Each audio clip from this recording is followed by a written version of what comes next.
भागवत पुराण दसम स्कंध 80वां अध्याय। श्री कृष्ण के द्वारा सुदामा जी का स्वागत।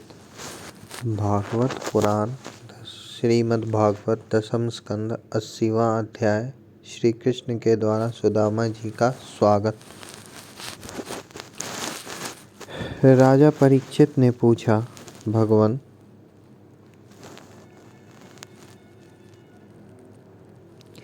राजा परीक्षित ने पूछा, भगवान प्रेम और मुक्ति के दाता पर ब्रह्म परमात्मा भगवान श्री कृष्ण की शक्ति अनंत है, इसलिए उनकी माधुर्य और ऐश्वर्य से भरी लीलाएं भी अनंत हैं। अब हम उनकी दूसरी लीलाएं, जिनका वर्णन आपने अब तक नहीं किया है, सुनना चाहते हैं। ब्राह्मण यह जीव विषय सुख को खोजते खोजते अत्यंत दुखी हो गया है। वे बाण की तरह इसके चित्त में चुभते रहते हैं। ऐसी स्थिति में ऐसा कौन सा रसिक रस का विशेषज्ञ पुरुष होगा जो बार बार पवित्र कीर्ति भगवान श्री कृष्ण की मंगलमयी लीलाओं का श्रवण करके भी उनसे विमुख होना चाहेगा। जो वाणी भगवान के गुणों का गान करती है वही सच्ची वाणी है। वे ही हाथ सच्चे हाथ हैं जो भगवान की सेवा के लिए काम करते हैं। वही मन सच्चा मन है जो चराचर प्राणियों में निवास करने वाले भगवान का स्मरण करता है। और वे ही कान वास्तव में कान कहने योग्य है जो भगवान की पुण्यमयी कथाओं का श्रवण करते हैं। वही सिर सिर है जो चराचर जगत को भगवान की चल अचल प्रतिमा समझकर नमस्कार करता है और जो सर्वत्र भगवद विग्रह का दर्शन करते हैं, वे ही नेत्र वास्तव में नेत्र हैं। शरीर के जो अंग भगवान और उनके भक्तों के चरणोदक का सेवन करते हैं, वे ही अंग वास्तव में अंग हैं। सच पूछिए तो उन्हीं का होना सफल है। सूत जी कहते हैं, शौनकादि ऋषियों, जब राजा परीक्षित ने इस प्रकार प्रश्न किया तब भगवान श्री सुखदेव जी का हृदय भगवान श्री कृष्ण में ही तल्लीन हो गया। उन्होंने परीक्षित से इस प्रकार कहा। श्री सुखदेव जी ने कहा, परीक्षित, एक ब्राह्मण भगवान श्री कृष्ण के परम मित्र थे। वे बड़े ब्रह्मज्ञानी, विषयों से विरक्त, शांत चित्त और जितेंद्रिय थे। वे गृहस्थ होने पर भी किसी प्रकार का संग्रह परिग्रह नहीं न रखकर प्रारब्ध के अनुसार जो कुछ मिल जाता उसी में संतुष्ट रहते थे। उनके वस्त्र तो फटे पुराने थे ही, उनकी पत्नी भी वैसी ही थे। वह भी अपने पति के समान ही भूख से दुबली हो रही थी। एक दिन दरिद्रता की प्रतिमूर्ति दुखिनी पतिव्रता भूख के मारे कांपती हुई अपने पतिदेव के पास गई और मुरझाए हुए मुंह से बोली, भगवान साक्षात लक्ष्मीपति भगवान श्री कृष्ण आपके सखा हैं। वे भक्त वांछा कल्पतरु शरणागत वत्सल और ब्राह्मणों के परम भक्त हैं, परम भाग्यवान आर्यपुत्र। वे साधु संतों के सत्पुरुषों के एकमात्र आश्रय हैं। आप उनके पास जाइए। जब वे जानेंगे कि आप कुटुंबी हैं और अन्न के बिना दुखी हो रहे हैं तो वे आपको बहुत सा धन देंगे। आजकल वे भोज वृष्णि और अंधकवंशी यादवों के स्वामी के रूप में द्वारका में ही निवास कर रहे हैं और इतने उदार हैं कि जो उनके चरण कमलों का स्मरण करते हैं उन प्रेमी भक्तों को वे अपने आप तक का दान कर डालते हैं। ऐसी स्थिति में जगत गुरु भगवान श्री कृष्ण आपने अपने भक्तों को यदि धन और विषय सुख जो अत्यंत वांछनीय नहीं है दे दे तो इसमें आश्चर्य की कौन सी बात है। इस प्रकार जब उन ब्राह्मण देवता की पत्नी ने अपने पति देव से कई बार बड़ी नम्रता से प्रार्थना की तब उन्होंने सोचा कि धन की तो कोई बात नहीं है, परंतु भगवान श्री कृष्ण का दर्शन हो जाएगा, यह तो जीवन का बहुत बड़ा लाभ है। यही विचार करके उन्होंने जाने का निश्चय किया और अपनी पत्नी से बोले, कल्याणी, घर में कुछ भेंट देने योग्य वस्तु भी है क्या? यदि है तो दे दो। तब उस ब्राह्मणी ने पास पड़ोस के ब्राह्मणों के घर से 4 मुट्ठी चिवड़े मांगकर एक कपड़े में बांध दिए और भगवान को भेंट देने के लिए अपने पति देव को दे दिए।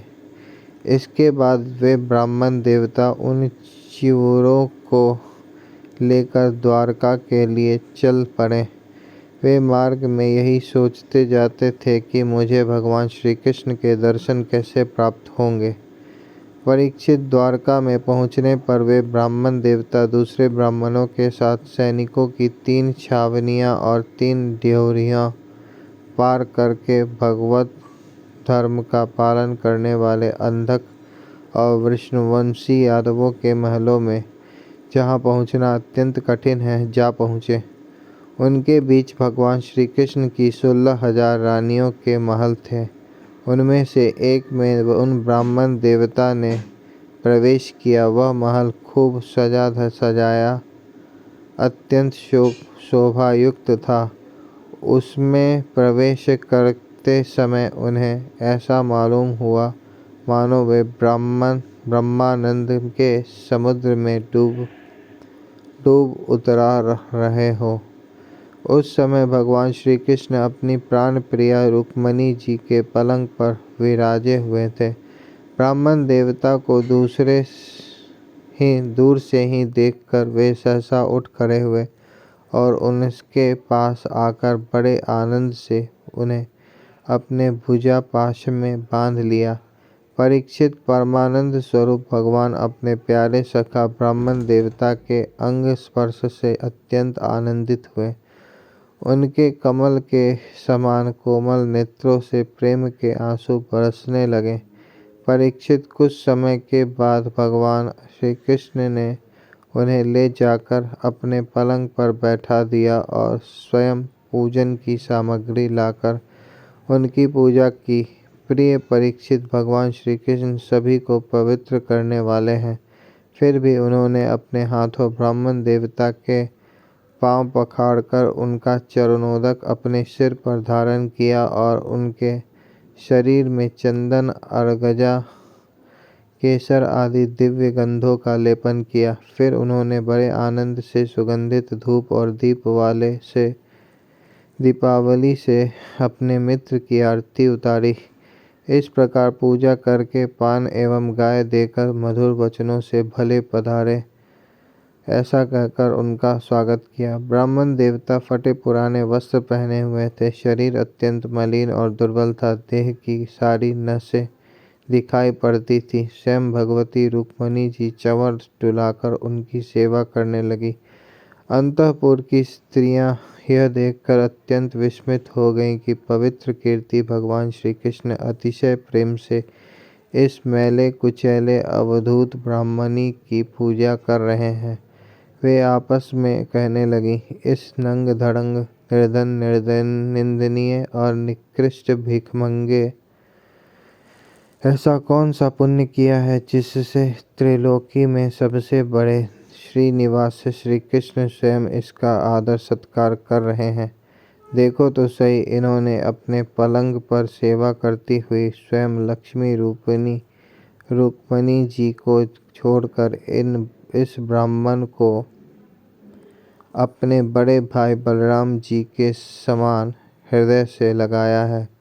प्रिय परीक्षित, भगवान श्री कृष्ण और वे ब्राह्मण दोनों एक दूसरे का हाथ पकड़कर अपने पूर्व जीवन की उन आनंददायक घटनाओं को स्मरण और वर्णन करने लगे जो गुरुकुल में रहते समय घटित हुई थी। भगवान श्री कृष्ण ने कहा, धर्म के मर्मज्ञ ब्राह्मण देव, गुरु दक्षिणा देकर जब आप गुरुकुल से लौटे आए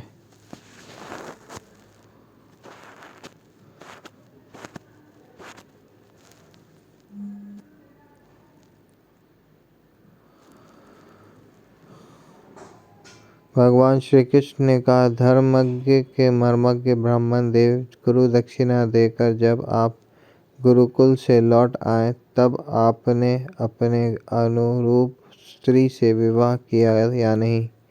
मैं जानता हूँ कि आपका चित्त गृहस्थी में रहने पर भी प्रायः विषय भोगों में आसक्त नहीं है। विद्वान, यह भी मुझे मालूम है कि धन आदि में भी आपकी कोई प्रीति नहीं है। जगत में विरले ही लोग ऐसे होते हैं जो भगवान की माया से निर्मित विषय संबंधी वासनाओं का त्याग कर देते हैं और चित्त में विषयों की तनिक भी वासना न रहने पर भी मेरे समान केवल लोक शक्ति के लिए कर्म करते रहते हैं। ब्राह्मण शिरोमणि, क्या आपको उस समय की बात याद है जब हम दोनों एक साथ गुरुकुल में निवास करते थे? सचमुच गुरुकुल में ही द्विजातियों को अपने ज्ञातव्य वस्तु का ज्ञान होता है, जिसके द्वारा वे अज्ञान अंधकार के पार हो जाते हैं।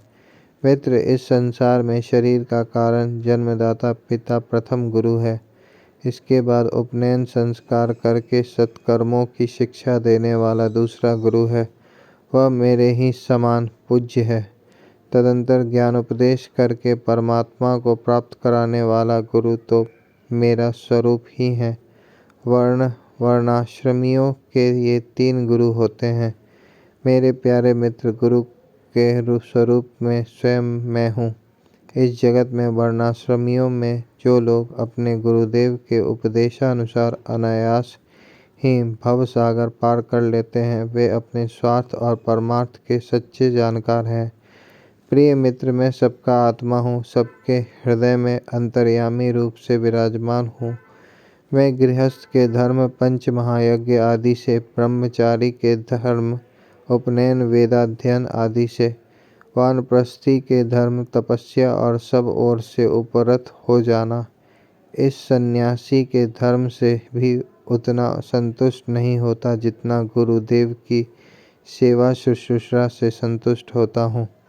ब्राह्मण, जिस समय हम लोग गुरुकुल में निवास कर रहे थे, उस समय की वह बात आपको याद है क्या, जब हम दोनों को एक दिन हमारी गुरु पत्नी ने ईंधन लाने के लिए जंगल में भेजा था। उस समय हम लोग एक घोर जंगल में गए हुए थे और बिना ऋतु के ही बड़ा भयंकर आंधी पानी आ गया था। आकाश में बिजली कड़कने लगी थी। तब तक सूर्यास्त हो गया। चारों ओर अंधेरा ही अंधेरा फैल गया। धरती पर इस प्रकार पानी ही पानी हो गया कि कहाँ गंगा है, कहाँ किनारा, इसका पता ही न चलता था। वह वर्षा क्या थी, एक छोटा मोटा प्रलय ही था। आंधी के झटकों और वर्षा की बौछारों से हम लोगों को बड़ी पीड़ा हुई। दिशा का ज्ञान न रहा। हम लोग अत्यंत आतुर हो गए और एक दूसरे का हाथ पकड़कर जंगल में इधर उधर भटकते रहे। जब हमारे गुरुदेव सांदीपानी मुनि को इस बात का पता चला, तब वे सूर्योदय होने पर अपने शिष्य हम लोगों को ढूंढते हुए जंगल में पहुँचे और उन्होंने देखा कि हम अत्यंत आतुर हो रहे हैं। वे कहने लगे, आश्चर्य है पुत्र, तुम लोगों ने हमारे लिए अत्यंत कष्ट उठाया। सभी प्राणियों को अपना शरीर सबसे अधिक प्रिय होता है, परंतु तुम दोनों उनकी भी परवाह न करके हमारी सेवा में ही संलग्न रहे। गुरु के ऋण से मुक्त होने के लिए सत शिष्यों का इतना ही कर्तव्य है कि वे विशुद्ध भाव से अपना सब कुछ और शरीर भी गुरुदेव की सेवा में समर्पित कर दे। द्विज शिरोमणियों, मैं तुम लोगों से अत्यंत प्रसन्न हूँ। तुम्हारे सारे मनोरथ, सारी अभिलाषाएं पूर्ण हो और तुम लोगों ने हमसे जो वेदाध्ययन किया है वह तुम्हें सर्वदा कंठस्थ रहे तथा इस लोक एवं परलोक में कहीं भी निष्फल न हो।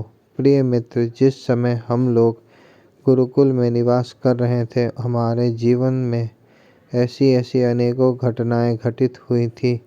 इसमें संदेह नहीं कि गुरुदेव की कृपा से ही मनुष्य शांति का अधिकारी होता है और पूर्णता को प्राप्त करता है।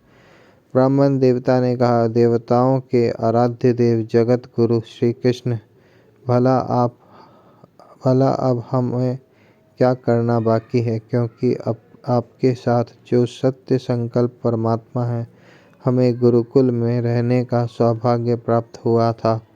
प्रभु छंदोमय वेद धर्म अर्थ काम मोक्ष चतुर्विध पुरुषार्थ के मूल स्रोत हैं और वे ही आपके शरीर।